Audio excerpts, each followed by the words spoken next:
Hi, I'm Diane and welcome to the Best Life, Best Death podcast. Today I'm here with a fabulous end-of-life educator, Jade Adgate. Hi, Jade. Hi. I got to know Jade's work through Instagram, which is just kind of this fascinating social media platform, which has introduced me to a lot of different end-of-life people. And so I think your post just kind of caught my eye. Oh, thank you. I try really hard to say something fresh in that space. Yeah, you do. Jade's business is called the Farewell Library. And, what is the Farewell Library and how did you get started in this work? The Farewell Library is actually the virtual part of my death midwifery business. So the entire service is called Farewell Fellowship, and Farewell Fellowship offers in person death midwifery to the greater Nashville area. But I'm like a huge reader and I'm a huge writer, and I wanted to have a space where I brought everything that I was reading and then writing into the public platform. And so the Farewell Library was developed to bring all of that to Instagram and social media. And it kind of grew from there. I think the book club was a natural development. And then I started getting into mentorship in virtual spaces and a little bit of death midwifery in virtual spaces. So things like advanced care planning and different types of workshops. So altogether, it's the Farewell Fellowship. And then the Farewell Library is death and grief literacy platform. I love this. Say more about, like, you hear this phrase like death literacy. Like, what is death literacy? What does that mean to you? I think it's kind of like fluency in conversations around death, dying, grief, and loss. I think of death literacy as like learning another language. It's hard for us to talk about things that we're afraid of. And I think that by reading, particularly literature, but all different types of books, we can start to get more comfortable in conversation around death and grief. So, death literacy is a way just to build comfort and familiarity in conversation on these really hard and heavy topics. That's fantastic. I really think that part of my journey to this work was reading Being Mortal. And, it was a book my parents read. And then they said, Diane, you got to read this book. And I just was so touched by it. It was so well written about such a sensitive topic. And the way the author kind of moved the thread of one woman's story through the book, a woman he felt he had failed as a doctor. I blew my mind and really opened me up to what was possible and how much I could take in about death through a book. I think that's exactly it. And I felt a similar way with When Breath Becomes Air. That was one of the first books that got a big following for book club. And I think so many people were just thirsty to read something and be in conversation around some of these huge topics and things that we're all kind of scared of. And it was shocking to me that I think 12 people came to When Breath Becomes Air. And I was not anticipating that. I was thinking it would be small groups. It's a hard sell, read a book about death and then let's chat about it. But there's something accessible through literature, through hearing people's stories, especially to me, memoir. But it makes it easier to talk about these big things and to think about them with a little bit of a space or a distance there. But I Yeah, think that's interesting about Being Mortal with your parents. I love that your parents read it first. Usually it's the opposite, yeah, right? yeah, no, absolutely. Their kind of practical openness to this topic is definitely part of how I stepped into this. Yeah, tell us more about the book club. So the book club meets on the last Tuesday of every month virtually. We meet over Zoom at 6 p.m. Central Time. And every month we read one book that has themes of death and grief. So the beginning of the year, I've been kind of backing off. I try not to be too on the nose for every book because it can be kind of a lot, even for me. This past month, we read Sasha Sagan's book on ritual. Sasha Sagan is Carl Sagan's daughter. And the book, let me think, the month before that, well, every month it's different. This month is going to be more of a Black liberation and theology, although there's a lot of collective grief in that space too. So we're just trying to read different angles on death and grief through all types of different lenses, and then come together in an intimate group and talk about it for about an hour. Amazing. And you kind of facilitate that on Zoom. I do, yes. I love it. How would people find out about that? Go to your website or Yeah, you can go to the website. You can go to the Farewell Library on Instagram. It's all over. Lots of Zoom links available. fantastic. So for somebody who's maybe not on Instagram, since some of my audience is older, would they go to farewellfellowship.com? You got it. Yep, it's Okay. under the events Farewell page. Mhm. Great. Farewellfellowship.com. Fabulous. Well, I really appreciate how articulate you are about death literacy and why it matters and how books are an accessible way into that. So today we talked about let's, have a conversation about some books that we think people might be interested in. Um, what are some of your favorite titles? I have 1,000 favorite titles. But I think that when we're talking about death literacy, a good place to start is to look at what you're already reading. I'm trying to I get out feel of like this. no, I'm being blinded by the sun here. Okay, I'm sorry. Start that again from like a good places to. um, okay. When we're talking about death literacy, I think that we can start with what we're already reading. Unless you're reading like a how-to manual, there's going to be themes of death and grief in every book. And I think paying attention to where death and grief are showing up in the things that you love to read is like a really gentle side door into this whole conversation. Um, for me, I just finished reading James Baldwin's Giovanni's Room, and it's not on its face really about death or grief. It's, 1950s Bohemian Paris, but grief is almost a character, it's so present. The death of his mother plays all throughout the book. And then the end of the book ends with the murder, and then the grief that goes along with that death. So just paying attention and honing in to like how these conversations in these characters are resonating within you, I think is a really good place to start. And then I think also not just focusing in on like on the nose books, we can just start to look at where we have anxiety or fear or discomfort in this conversation and start there. So I was raised Catholic, and the whole conversation around death with dignity and medical aid in dying, physician assisted suicide, that was really complicated for me. And the way that I kind of approached it was through books. So I started with Amy Bloom's beautiful memoir, In Love. I mean, I see you nodding. It's like such a gorgeous story of her husband and his physician assisted suicide at Dignitas. Then I read Diane Rehm's. It's kind of like an NPR conversation. It's a opponent proponent of death with dignity, and she goes back and forth. And then I read fiction, Dava Shastri's Last Day, about this Indian billionaire mogul who gathers her children before she has a physician assisted suicide. And through like all of these different literary lenses, I was able to really dig into this issue that kind of had a lot of confusion and complication for me. So I feel like I can give you some book titles, and I definitely have favorites, and I'm happy to. But I think we can look at what we're already reading for those themes. And I think we can pay attention to where we've got just a little resistance within ourselves in this conversation, and then go find literary resources that target that, because that's probably going to be the most helpful, because it's so hard to talk about the things that we're afraid of. So maybe we could start there. I think that's so great, Jade, because you're right. Like to just sort of look at something like medical aid in dying, like just from a factual point of view, like read like, well, how do you do it in your state? Doesn't begin to grapple with the true ethical questions and the true human questions that are embedded in something that complicated. So by approaching it both through memoir and through fiction, it's like a more rounded way to grapple with the topic. And I think that's such a great example of one, because sometimes people are very black and white about that, like, well, that's just not okay, and here's why, or well, that's fabulous and everyone should be able to do it. It is not that simple. It is way more nuanced. And so to find ways into that, I think is really powerful. I think too about how we like take in visuals about death. I'm always struck by Barbara Karn's comments, people don't die like they do in the movies.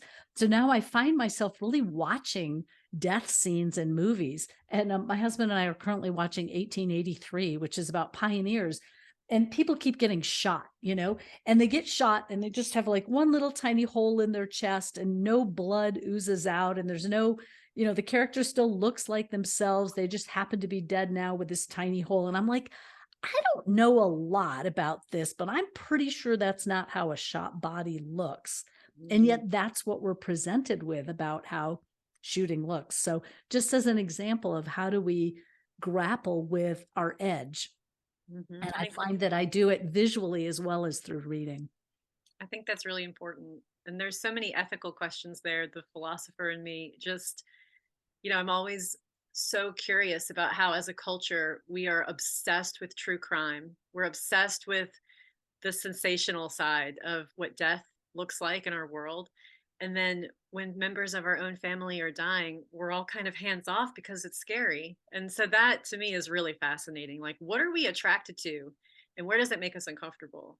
And we can definitely lean in by reading memoir and by reading different books. I feel like memoirs, for me, if you want to be really on the nose, you want to build some death literacy, just start reading memoirs, and especially of like marginalized communities and their experiences. I think when we're talking about like Black grief in particular, that can be a really beautiful way to go because you can read other people's experience from all different perspectives from their point of view. And I feel like it's so relatable, but also I can learn so much. So there's so many memoirs that I feel like are a really good side door into these same conversations. Well, do you want to start there with some Yes, titles? I mean, I not do. start there, we're like midstream, but like throw in some memoir titles. Yeah. So Crying in H Mart by Michelle Zauner, that was probably my most popular book club of the year last year. Michelle Zauner is a Korean American indie rock musician, and she lost her mother to cancer. And she wrote this memoir called Crying in H Mart. And it is really beautiful from a death midwife's perspective. She really covers the whole scope of experience. So, from diagnosis and kind of the shock and the disbelief and the denial, through treatment, through stopping treatment, through death, and then the grief. And she does all of this with a big theme of food. Her mother was Korean, and the way that they connected and bonded was over Korean food. And the way that she ends up beginning to kind of navigate her grief journey is through cooking Korean food. So it's just full of recipe and spice and sizzle. It's really a beautiful memoir. Gorgeous, gorgeous. Oh, that sounds like such a good one. It is. And I actually, okay, so I told you I picked one just for you based on the books that you recommended. And this is a really new book. It's called A Matter of Death and Life. Have you heard of it? No. No, it's pretty new. And I think it's kind of a smaller book. So it's written by a couple, which is kind of unusual. They were married for 65 years, so lifelong sweethearts, raised a family together. And the husband is a psychiatrist who focused his career on death anxiety and grief. And late in life, his wife receives a terminal diagnosis. And they write this book together, alternating perspectives each chapter. And it's about a year-long journey. And she dies during the book.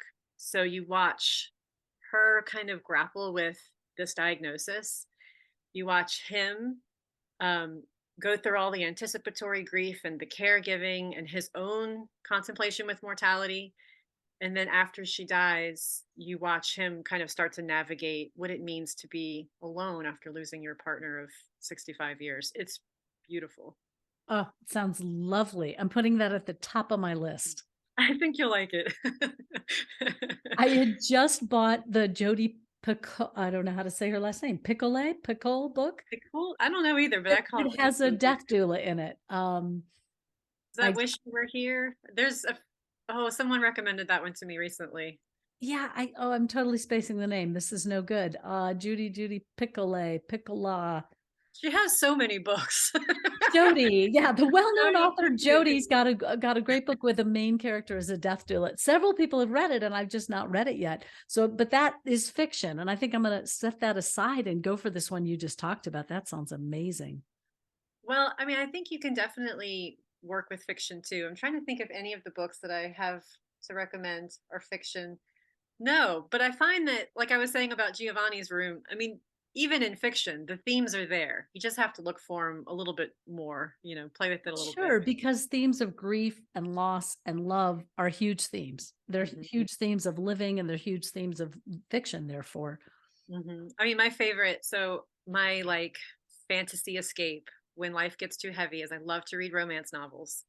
And recently I had a client die, and I was just I feel like a live wire, like a raw nerve when that happens. And so I was going to just escape into some nice light romance. And the entire book was about grief. Yes, there was love, but what brought the two characters together was grief, and it was totally accidental. But as I was reading, I was just thinking, I mean, gosh, it's pervasive. It's all over our culture right now. We're thinking about our grief. We're thinking about death. We're thinking about our relationships with both. And I think it's showing in pop culture and in what we're reading. But even if you trace it back, through literature, we've been contemplating death and grief since we've been writing. I mean, Romeo and Juliet, right? Can you think Yeah. of a more grief-filled story, right? What's the romance novel you just read? Do you remember the title? I can't. The Spanish Love Experiment. I think Right, that's the title. Really right. cute. I have, let me see. Okay, so I have another book I'm reading right now is a book of poetry by Ocean Vuong. I don't know if you've read his book On Earth We're Briefly Gorgeous. It kind of swept all the bestseller charts. He's a really poetic writer. His words are tender and delicate, and his that novel was beautiful. So his mother died recently, and he just came out with a poetry collection called Time as a Mother, and it's stunning. And I really like to think about grief with poetry because for me, when I first wake up in the morning, I'm kind of in this liminal state, and I just pull out this book and read one poem, and all day I feel like it kind of flutters around. It's not so on the nose that I'm going to read it and then I'm going to be sitting there thinking about grief. It's so subtle, and it kind of trickles down throughout the day. And I think that's a tender way that we can start to play in the realm of death literacy without feeling, like, okay, I'm gonna pull out my tome of, Yeah, you heavy know, poetry. right. The other poet people love is Mary Oliver. I find that comes up over and over again in my classes, and partly it's her relationship to nature, but also it's her relationship to death and seizing life, and how those weave through her poems, which are so much about the natural world. Agreed. Margaret Rankle is a Nashville writer who I feel like is in the same vein as Mary Oliver. Her book, Late Migrations, is a natural history of loss. And it's such a beautiful book because she's writing it in short micro essays. So almost like micro memoirs. And some of these essays are like a paragraph. And she intersperses her journey of caregiving for her aging parents with the nature that she's observing in her backyard, with these just really profound and tender reflections on the grief after she's said goodbye to these people that she's caregiven for. And it reminds me of Mary Oliver and how poetic, but still simple the language is, but how much she returns us to just like the naturalness of this and how it fits into the life cycle. Oh, that sounds gorgeous. I'm going to look Yeah, up that one too. yeah, she's really good. I highly After recommend it. after a conversation with Jade, you can be very busy at your local bookstore or Amazon. Truth. I agree. I mean, there's just so much to read right now, and or maybe always. I don't know if I'm just in it. I'm reading Audre Lorde right now, the Cancer Journals, and really it's really surprising. So she has breast cancer when she's writing it, and she ends up dying from cancer 6 years later. I think after this book was published. But this slim book, it's 68 pages. It's a teeny tiny thing, and it is a Black feminist queer manifesto that's all wrapped up into her journey treating her breast cancer. So you're thinking about cancer and you're thinking about the cultural implications of it. You're thinking about what the journey on the medical complex side of things looks like. You're thinking about the grief of losing a breast and your relationship with breasts, while also having a conversation about what it means to be a feminist. So I love that. I love when death and grief can invite us into a larger conversation. Yes, completely. I'm thinking of another book that a woman I know wrote called Clear Cut: One Woman's Journey of Life in the Body. This is written by Ginny Jordan with a G. And this book is really about how living in her body, she keeps ending up with parts being cut off. And it's just really strong, but it starts with her connection with nature. And I don't know if it ties in quite the same way you're talking about to this much bigger kind of a movement or a philosophy, but it's a really direct, intimate kind of experience of being in the body, Mm, I being love that. challenged by cancer and dizziness and various things that she goes through.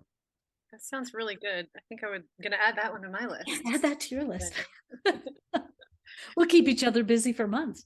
There's so much to read, and there's so many ways that you can kind of come at this. And I think I go through seasons with my reading. Sometimes reading memoirs of terminally ill people is a lot, and I can't do it week after week, and I need to kind of break it up. Um, and sometimes I want to hear about it from an opposite perspective. So I'll read lots of patient memoirs, and then I'll want to have, something from the doctor's perspective. Sometimes I'll want to go to one side of the extreme. I read recently, I'm trying to think of the name of it. She's a psychic medium.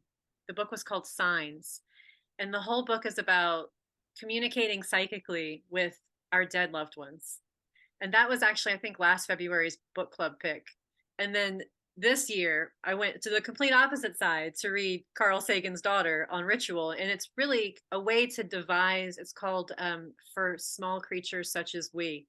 And it's a way to devise ritual and ceremony for people who are agnostic and atheists, to kind of pull in some of that tradition that's missing when you step away from religious framework. So I feel like I flip flop from, because there's just so many perspectives. It's so broad.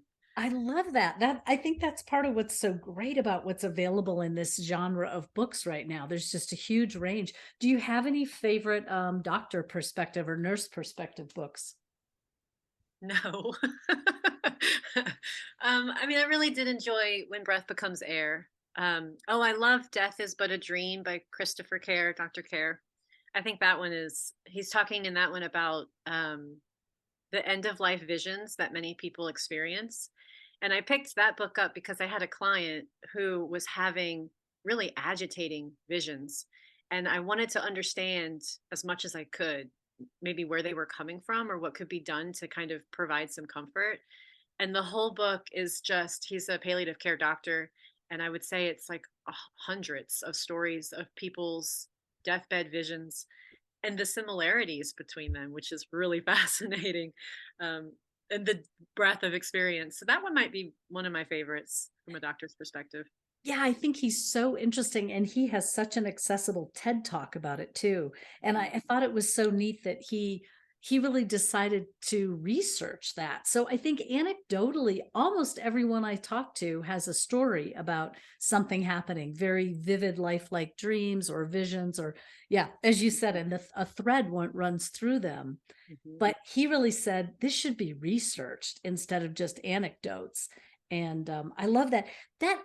Just to throw that out to listeners too, like I do think there are some really good TED Talks on these topics. Like if you're a more visual, you like to watch a video of things, boy, there's some good ones that just, you can just put into TED Talk search like end of life or death, and you'll find some really interesting conversations about why we're dying medically in ICUs now, or what philosophically we can bring to our final days. And that's just another kind of tapping into if you're not a reader.